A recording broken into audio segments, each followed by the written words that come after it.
Volar sin combustible.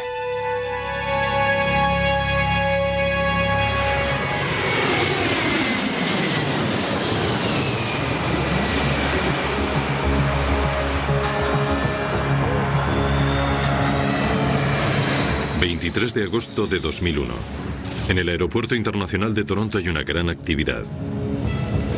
Air Transat es una empresa de vuelos charter que ha crecido rápidamente hasta convertirse en una de las líneas aéreas más importantes de Canadá.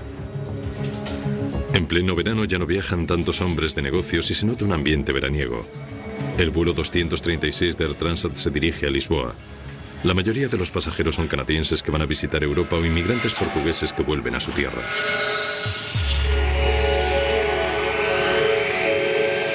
A los mandos del avión, un Airbus A330 bimotor, se encuentran el copiloto Dirk de Jager y un capitán con mucha experiencia, Robert Pichet. El capitán Robert Pichet se sale del perfil normal, porque hay que tener en cuenta que el capitán Pichet aprendió a volar en el norte, en las provincias de Quebec, donde de vez en cuando tienen que volar en condiciones muy extremas.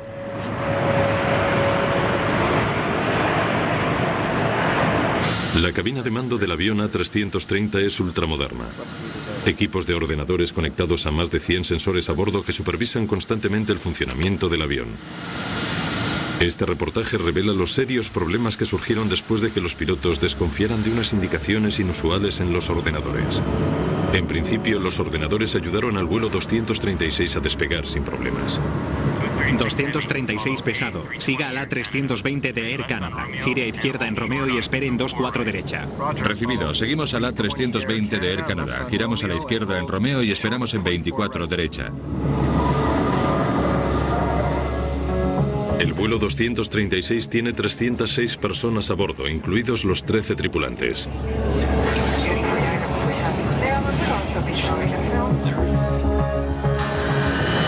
Transat 236, pista libre para el despegue. 240 en 8, pista libre para despegar. 24 derecha, Transat 236 pesado. A las 8:10, el Airbus A330 cargado con más de 47 toneladas de combustible sale de Toronto rumbo a Lisboa. V1. Giramos.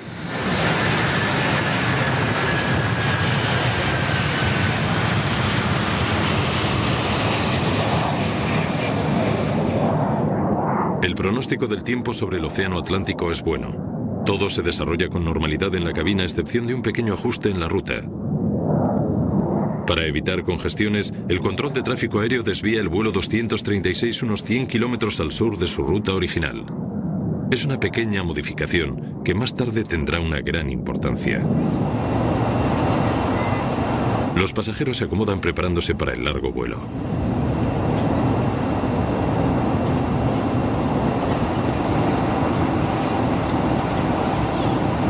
Todo parecía ir con normalidad. Yo había viajado anteriormente con Air Transat y no me quedé muy contenta. Por eso estaba sorprendida de la calidad del vuelo, que fuera puntual. El avión era más moderno y en general pensamos que era mucho mejor de lo que esperábamos. Estamos llegando a nuestro siguiente punto de control. Cada 30 minutos sobre el Atlántico, los pilotos cotejan su posición y el consumo de combustible con respecto al plan de vuelo. 11,2 toneladas a la derecha y 11,2 toneladas a la izquierda. A pesar de los sistemas computarizados, algunos procedimientos, como la comprobación de combustible a bordo, deben seguir realizándose de forma manual.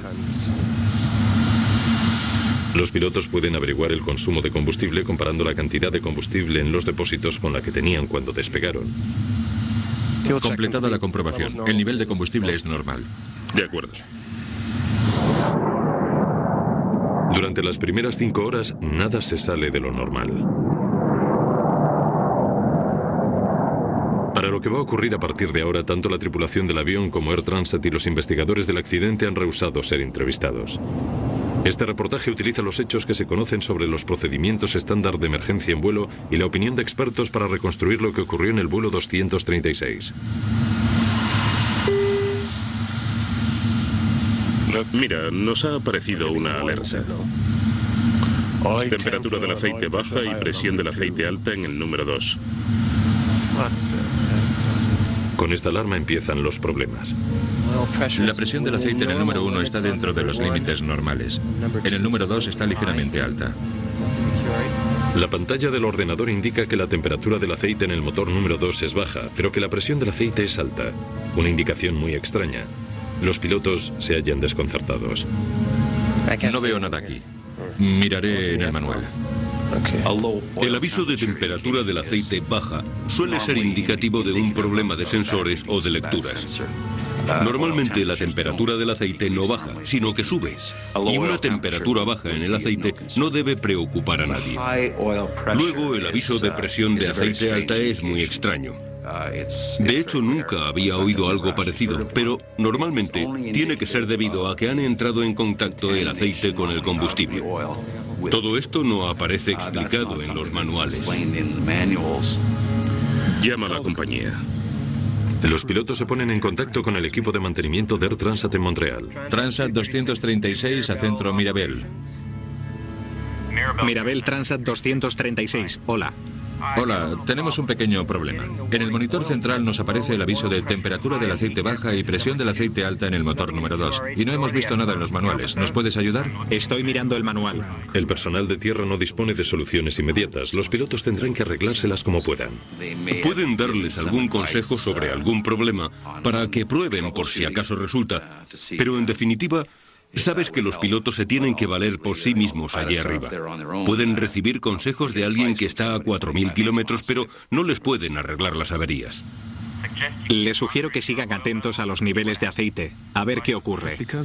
Como los avisos sobre el estado del aceite resultan tan raros, los pilotos creen que puede tratarse de un error del ordenador. Los pilotos siguen atentos a los niveles del aceite. El vuelo 236 de Air Transat sigue su rumbo.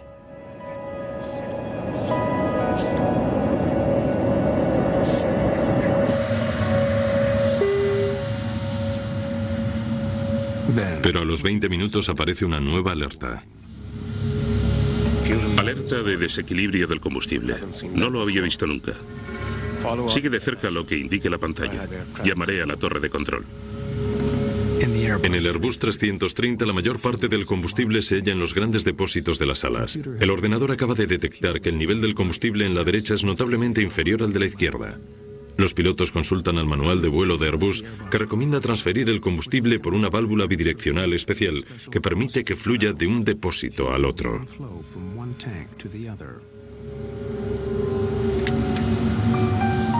Pero antes de abrir esta válvula, los pilotos deben estar seguros de que el desequilibrio del combustible no sea provocado por un problema más serio, como podría ser una fuga del combustible. La última comprobación de combustible fue hace solo 15 minutos y estaba bien. No parecía que hubiera fugas de combustible. Adelante, entonces. Válvula bidireccional del ala activada. Activada.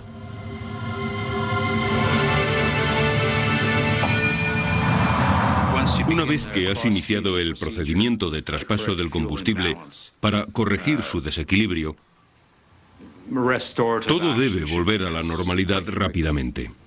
En otras palabras, la situación no debería seguir empeorando, sino que debería estabilizarse inmediatamente y empezar a corregirse. Pero la situación no se está corrigiendo. Los pilotos no saben que hay una gran fuga de combustible en el motor número 2, en la parte derecha del aparato.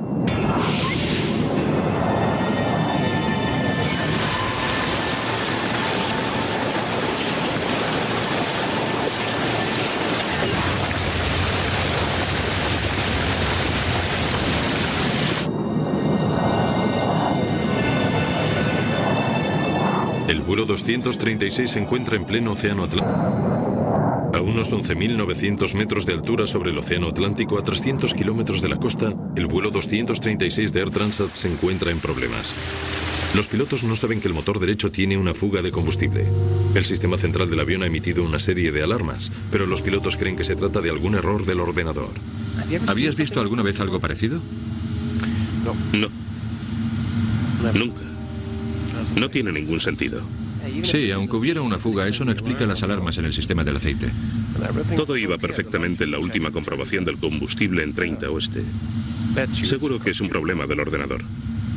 La forma en que están diseñados los sistemas del Airbus dificulta enterarse de que hay fugas de combustible. Los sistemas supervisan cientos y cientos de sensores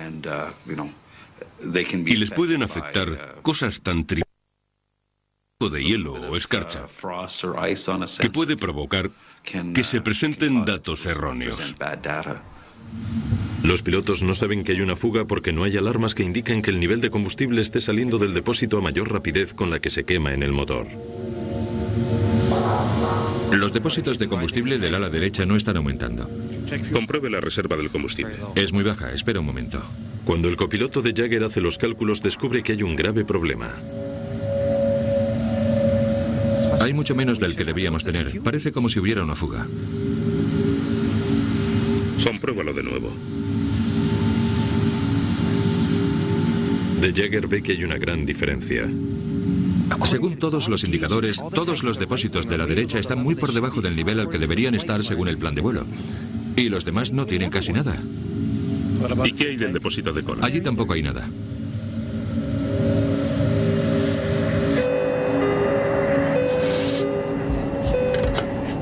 ¿Sí? Hola, soy el primer oficial. ¿Puedes venir a la cabina, por favor? Claro.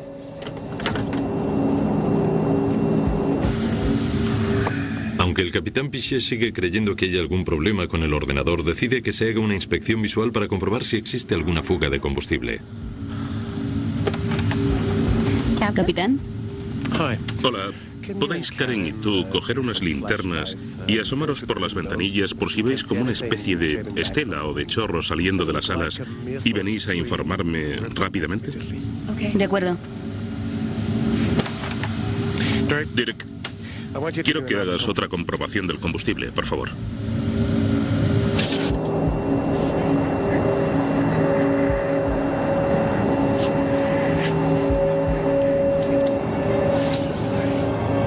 A la luz del día, el combustible saliéndose a chorros por el ala habría sido visible claramente. Pero en una noche cerrada, incluso con una linterna, resulta imposible ver la fuga de combustible del motor.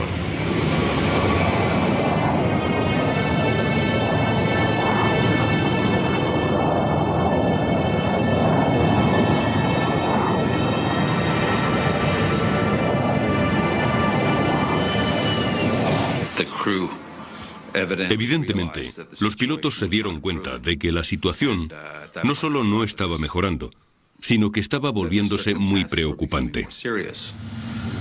Y creo que se debió producir alguna discusión entre los dos pilotos en cuanto a qué decisión tomar al respecto. Si el ordenador no se equivoca, con el combustible que les queda, el Airbus no podrá llegar hasta Lisboa. El capitán Pichet se ve forzado a desviar el vuelo. Tenemos que desviarnos. Llama al control oceánico. ¿Dónde está el aeropuerto más cercano?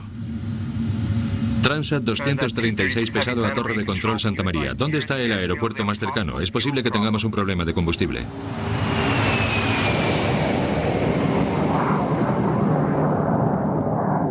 La pista de aterrizaje más cercana está a más de 300 kilómetros, pero con lo que queda de combustible deberían ser capaces de llegar a la base militar de Lajes en la diminuta isla Terceira de las Azores.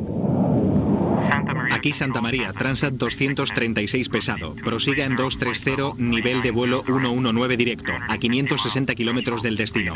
¿Declaran situación de emergencia? Santa María, manténgase a la escucha. Todavía no. Tiene que ser el ordenador. Transat 236 a Santa María. Todavía no requerimos asistencia.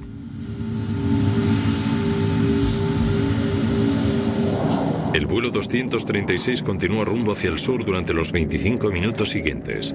Todo en la cabina parece transcurrir con normalidad, pero los niveles de combustible son cada vez peores.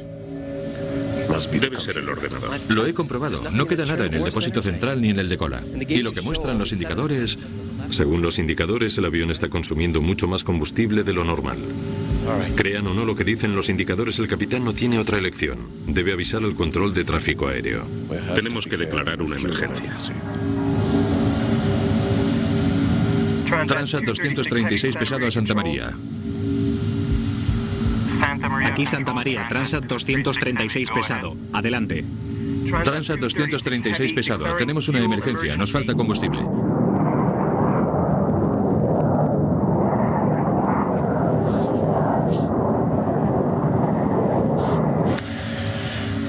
Espero que sea un error del ordenador, porque si aterrizamos en las Azores con el avión todavía medio cargado de combustible, nos van a crucificar.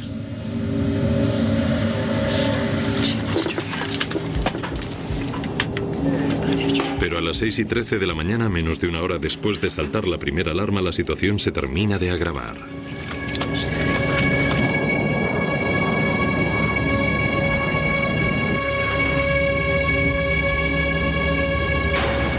El motor derecho se queda sin combustible y se apaga. Estamos perdiendo el motor número 2. No me lo puedo creer. Vale, máxima potencia en el número 1. ¿Qué pasa? ¿Qué está pasando?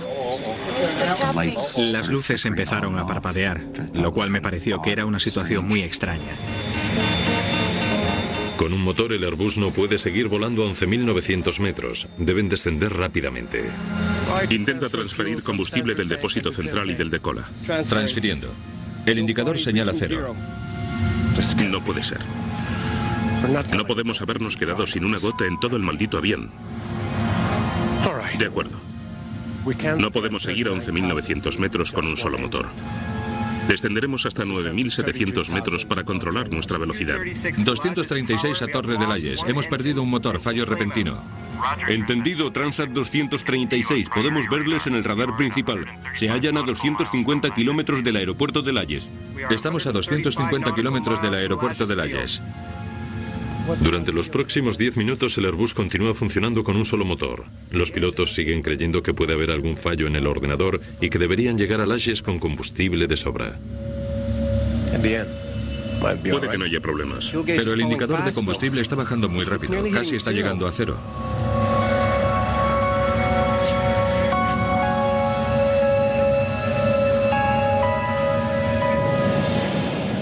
A los 13 minutos después de que se apagara el motor derecho, el motor izquierdo empieza a fallar también a 157 kilómetros del destino.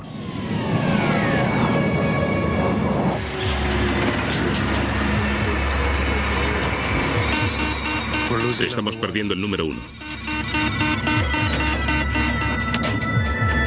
SOS, SOS. Hemos perdido los 2 motores. Se ha agotado el combustible. Estamos planeando.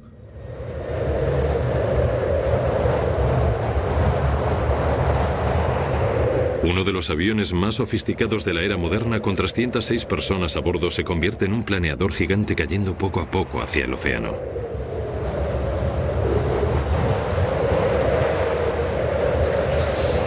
Oiga.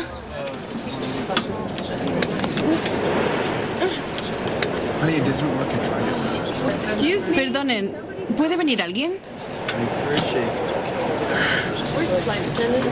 Oiga. Se podía oír el ruido que hace un alfiler al caer. No había ningún sonido en el avión, ni en la cabina ni en el exterior.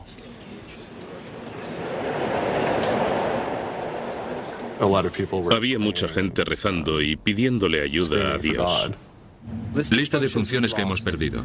Estabilizador, sistema hidráulico azul y amarillo, ADR 2 y 3, antideslizamiento, inversores de marcha, equilibrador de timón, radio de alta frecuencia 1 y 2. Sin ninguno de los 2 motores, nos quedamos sin sistemas eléctricos.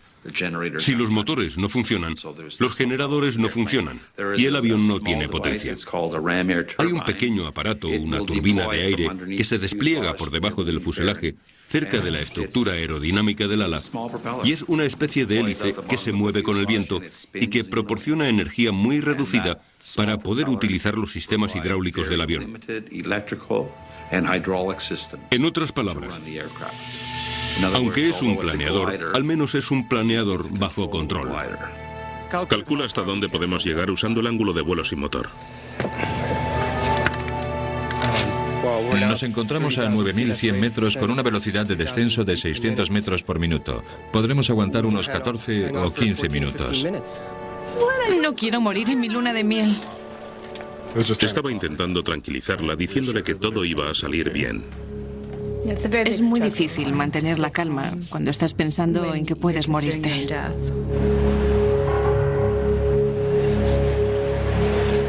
Sin los motores, el avión pierde 300 metros de altura por cada 5 kilómetros de avance. Pueden llegar a las Azores, pero si los pilotos cometen algún error, se verán forzados a amerizar sobre el agua.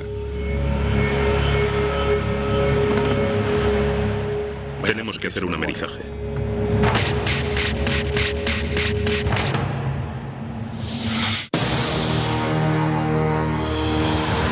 El vuelo 236 de Air Transat está planeando sin combustible sobre el Océano Atlántico.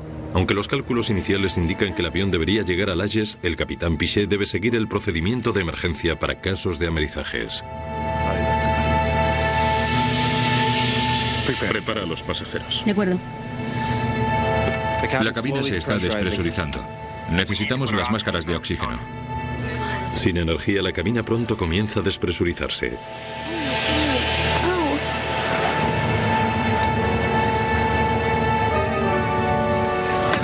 Por favor, todos presten atención.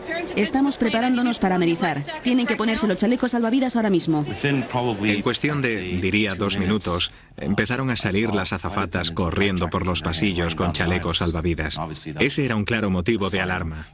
La primera pregunta que me vino a la cabeza fue, ¿qué está ocurriendo?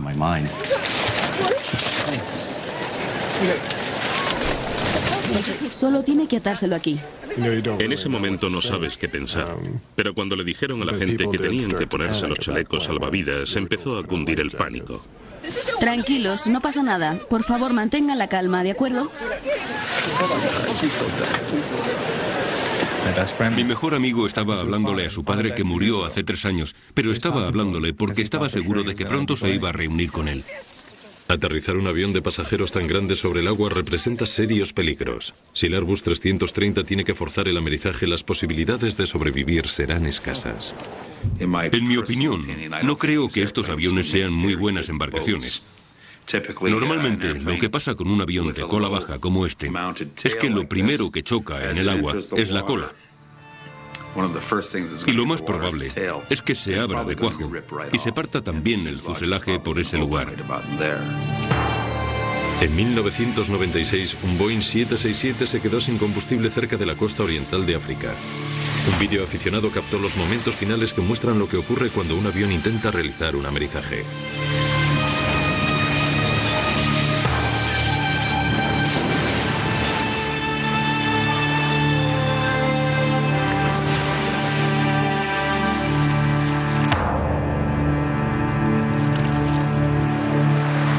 De las 175 personas a bordo del avión etíope, solo sobrevivieron 50.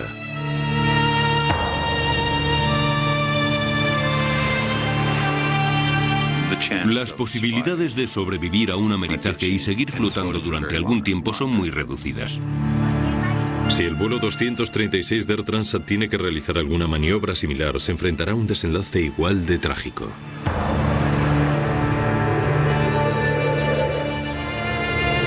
A los pilotos les restan más de 100 kilómetros para alcanzar las Azores y van a tener que seguir pilotando el avión sin motor, planeando durante más de 15 minutos hasta llegar a las Azores.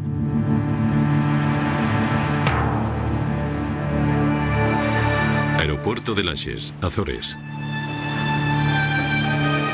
Transat 236 pesado a Torre de Layes. Aquí Torre de Layes, Transat 236 pesado. ¿Nos tienen el radar? Transat 236. Les tenemos en el radar principal, confirmado. Están a 130 kilómetros, su rumbo es correcto. Transat 236, Torre de Layes. Estamos intentando hacernos idea de la pista. Por favor, describa la posición y longitud de la pista. Torre de Layes, Transat 236 pesado. La pista es 3-3 y tiene 3.300 metros. Se encontrarán con el aeropuerto justo en su rumbo actual. Comuníquenmelo cuando lo tengan a la vista. Transat 236 pesado. No vemos el aeropuerto. Se lo diremos en cuanto lo localicemos.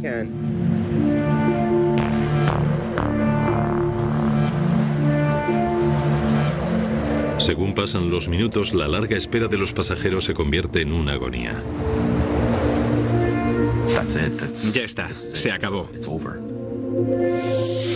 Vamos a morir en cosa de 5 o 10 minutos. Tenía que hacerme a la idea de que íbamos a morir. Era casi seguro. Y creo que en ese momento llegas a aceptarlo mejor de lo que nunca hubieras pensado. El hecho de la tortura de pensar que vas a morir, que era algo de lo que estaba seguro, es para mí peor que morir. Si tengo que morir, que me maten ya.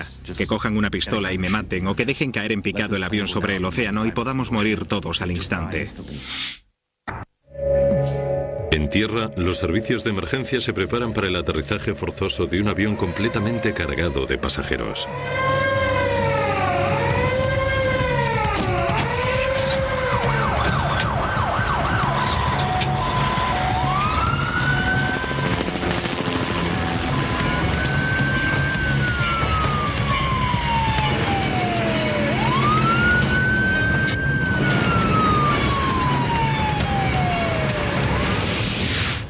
Faltan 20 kilómetros y los pilotos se preparan ahora para la parte más peligrosa de la operación, aterrizar el avión en la pista en una sola pieza. Transat 236 pesado al Ayes. ¿Tienen nuestra distancia y condiciones meteorológicas? Entendido, 236 pesado. Están a 13 kilómetros según el radar principal. Velocidad en el aire 520 kilómetros hora. Visibilidad ilimitada. Deberían tener el aeropuerto a la vista. Negativo, Torre del Ayes. De momento no vemos la pista de aterrizaje.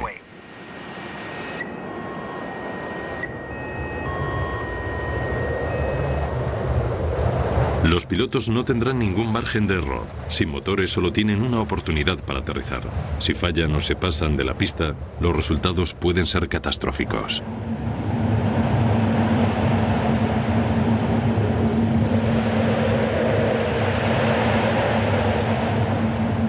Ya lo tengo, justo a la derecha.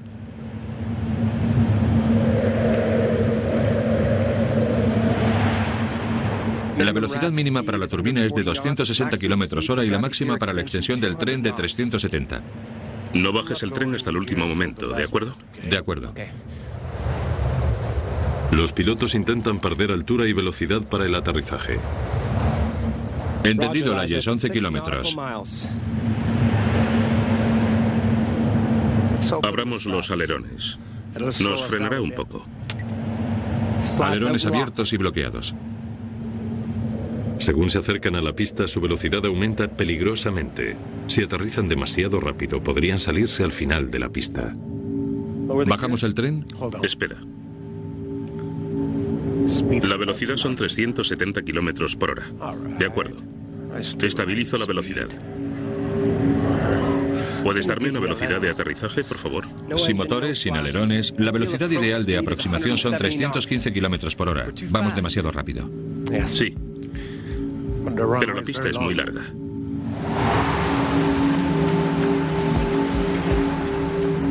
El capitán Piché realiza una serie de virajes bruscos para frenar el avión antes del aterrizaje.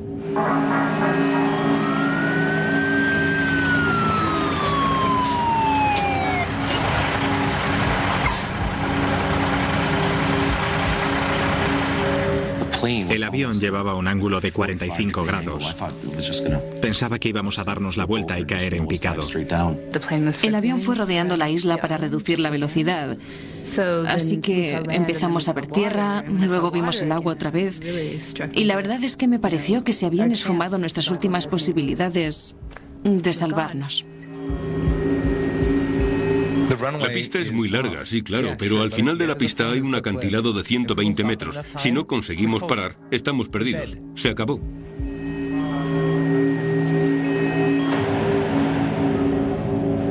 Los pilotos dirigen el gigantesco Airbus hacia su aproximación final. Tren de aterrizaje abajo y bloqueado. 3 verde. No hay alerones, solo frenos de emergencia. No hay... 1200 metros, 360 kilómetros hora.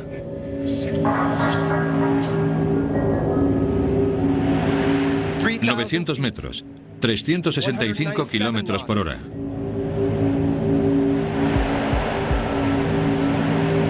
...600 metros, 370 kilómetros por hora. Avisa a la cabina. Tripulación de cabina, 1 minuto para el aterrizaje.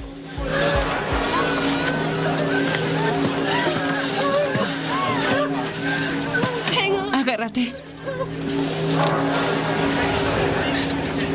Velocidad vertical 900 metros por minuto. Vamos demasiado rápido. La velocidad sigue aumentando. Ahora 375 kilómetros por hora. Vamos muy rápido. 300 metros, 372 kilómetros por hora. Voy a intentar levantar el morro. Vamos a llegar pronto. Pero aunque los pilotos consigan aterrizar en la pista, se enfrentarán a otro problema. Sin los motores, el sistema normal para frenar se encuentra seriamente debilitado.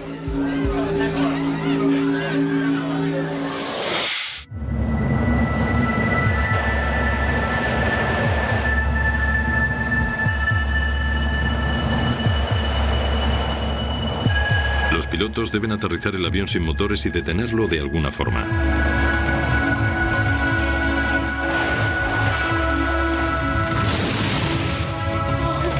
Todo el mundo preparado para el aterrizaje.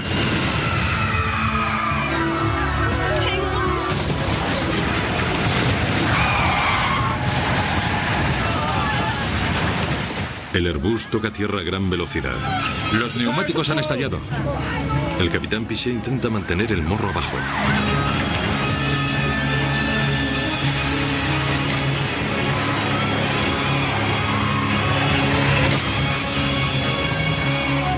¡Dios mío!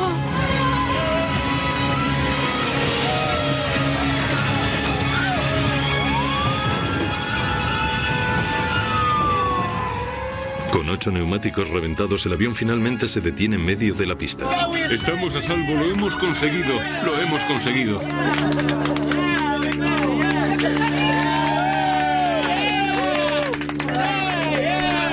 Vamos, todo el mundo fuera del avión, ahora mismo. Vamos, vamos.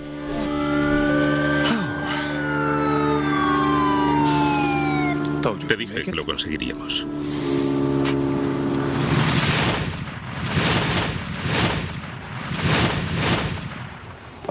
Yo solo quería salir de ese avión lo más rápido posible. Salté y me di contra el suelo. Creo que ni siquiera llegué a tocar el tobogán con el trasero. No me deslicé por el tobogán, corrí por él. Estaban gritando, salgan, salgan, así que yo salí corriendo del avión. Por el amor de Dios, ¿qué ha pasado aquí? Me tiré al suelo y empecé a llorar. Y una vez que has salido del avión y te han evacuado, quieres saber qué ha pasado. Piché y De Jager habían pilotado su Airbus sin motores la mayor distancia recorrida nunca por un avión de pasajeros. Las noticias de su extraordinaria proeza recorren todo el mundo y se convierten en héroes a su pesar. Lo único en lo que piensas en ese momento es en la seguridad de los pasajeros. Es tu principal objetivo. Y puesto que no disponíamos de ningún motor, de aprovechar mi experiencia, y gracias a eso y a la ayuda de mi compañero, conseguimos aterrizar con éxito. Recibimos preparación para lo peor, pero nunca se sabe cómo vas a reaccionar en situaciones así. Más tarde, reflexionando, creo que actuamos con la mayor profesionalidad y de la mejor forma que pudimos. Me sentí contenta y di gracias al ver que todos los pasajeros se encontraban bien.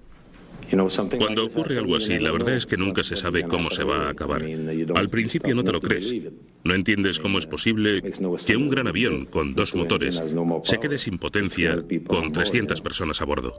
Pero aunque resultó ser una historia de éxito, todavía quedaban inquietantes preguntas por contestar. ¿Cómo pudo haberse quedado sin combustible un avión tan sofisticado? ¿Qué había ocurrido exactamente con el vuelo 236? Fuera de las cámaras, las autoridades de transporte francesas, canadienses y portuguesas comenzaron la investigación del accidente inmediatamente. Las primeras investigaciones confirmaron que todos los depósitos de combustible del Airbus se encontraban realmente vacíos. Pero para perder más de 17 toneladas de combustible en tan corto espacio de tiempo debía de tratarse de una fuga muy grande. La pregunta era, ¿dónde? Los ingenieros examinaron el sistema de combustible buscando fallos en los depósitos y en los conductos. No tardaron mucho en encontrar lo que estaban buscando, justo detrás del motor derecho. En este caso en particular, había un tubo hidráulico, relativamente pequeño en comparación con el tubo más grande del combustible que, posiblemente, debido a los movimientos del sistema hidráulico, estaba rozando con el tubo grande. Este, llegado un momento, empezó a perder combustible por un agujero que se fue abriendo cada vez más hasta romperse. Y por ahí fue por donde se salió todo el combustible del avión. Los investigadores comenzaron a revisar los registros de mantenimiento de Air Transat. Descubrieron que el 19 de agosto, 5 días antes del vuelo, Air Transat había extraído el motor derecho para instalar otra unidad de recambio enviada desde Rolls-Royce. Y mientras revisaban los comprobantes de la reparación del motor, descubrieron un error estrepitoso. No se trataba de un fallo de diseño, sino de un fallo en la reparación. Rolls-Royce les había entregado el motor sin la bomba hidráulica.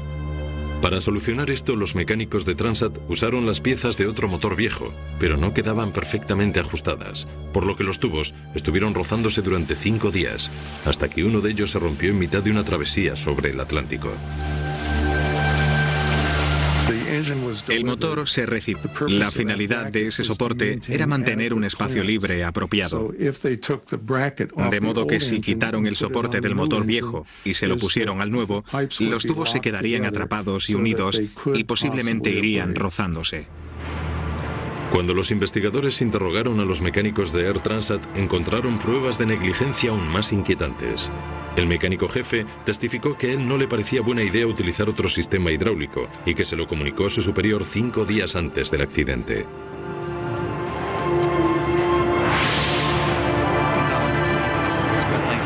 La compañía decidió que el avión debía ponerse de nuevo en servicio y que no podía esperar a que llegaran las piezas que faltaban. Debían proceder con las piezas disponibles. Las piezas de recambio solo se distinguían de las correctas en unos cuantos milímetros, pero esa pequeña diferencia estuvo a punto de costar 306 vidas.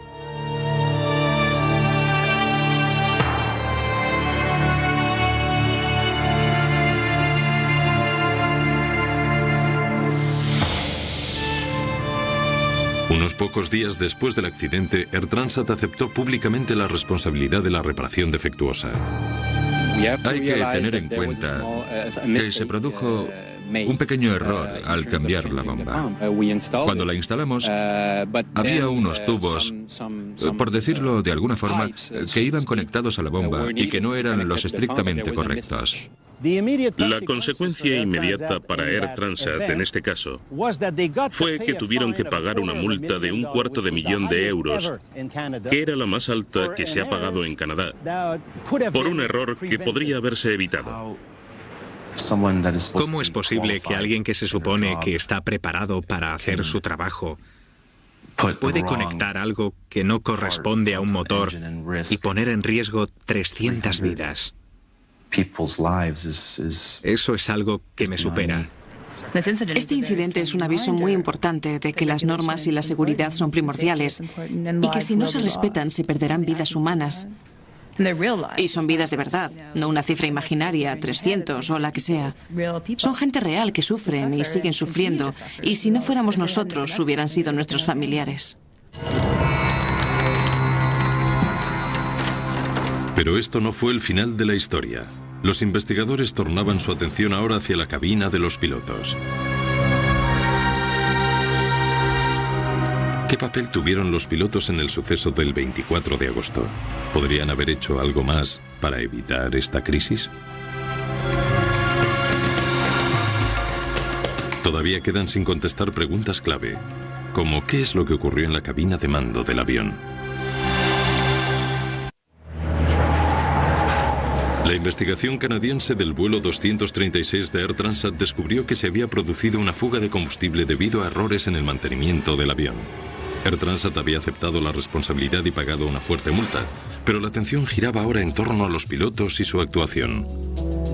¿Qué papel tuvieron ellos en la pérdida del combustible? Válvula bidireccional del ala activada.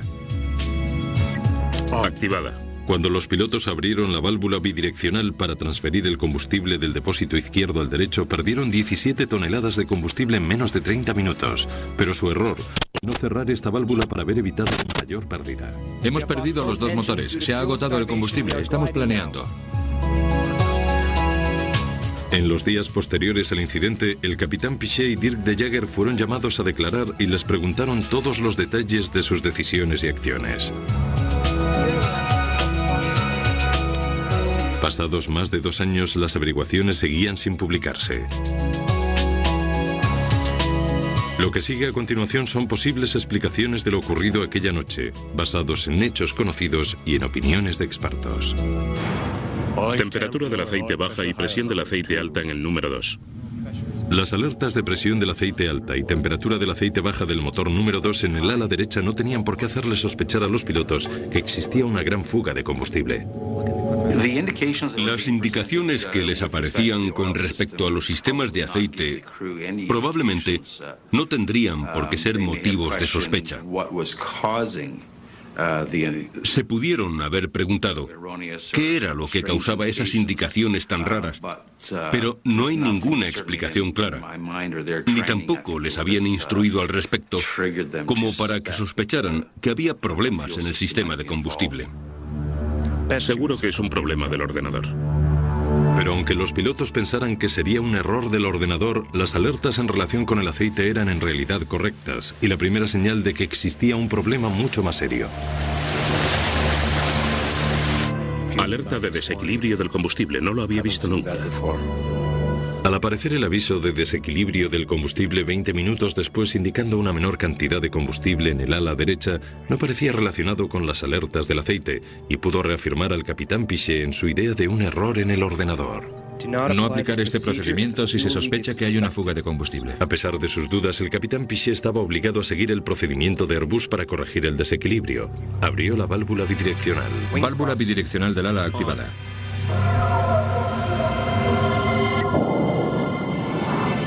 ¿Pero bastaba conseguir ese procedimiento? No te puedes dedicar solo a tocar los interruptores según te van diciendo los indicadores del ordenador y pensar que todo va a ir bien.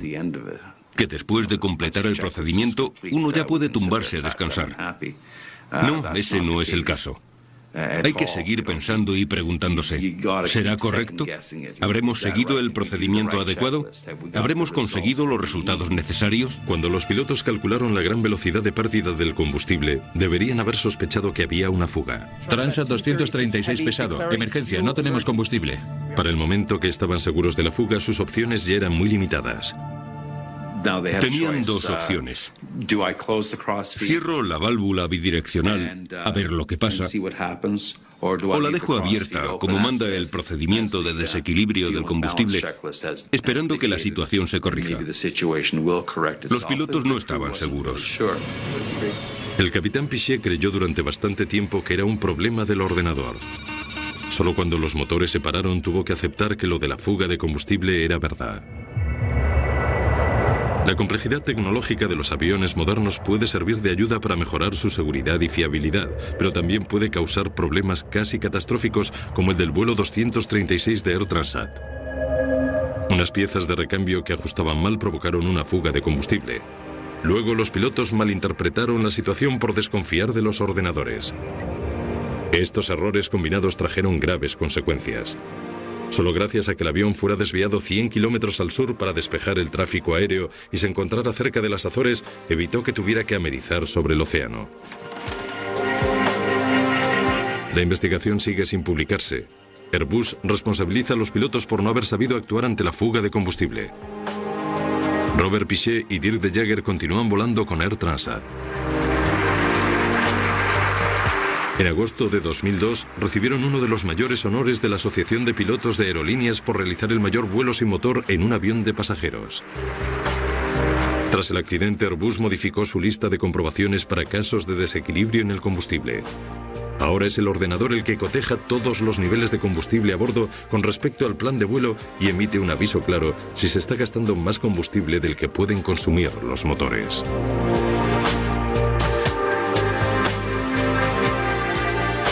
Rolls-Royce ha cambiado sus manuales de servicio para alertar a sus clientes de la incompatibilidad de dos piezas casi similares.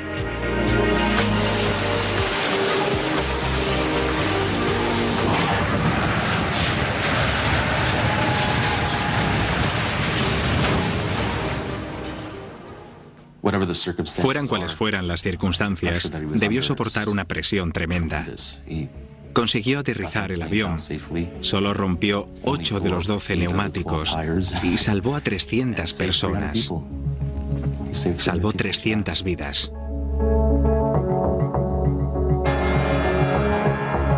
El capitán Piché nos salvó la vida. Y cometiera o no un error, o fuera un error del ordenador, no importa, porque seguimos con vida.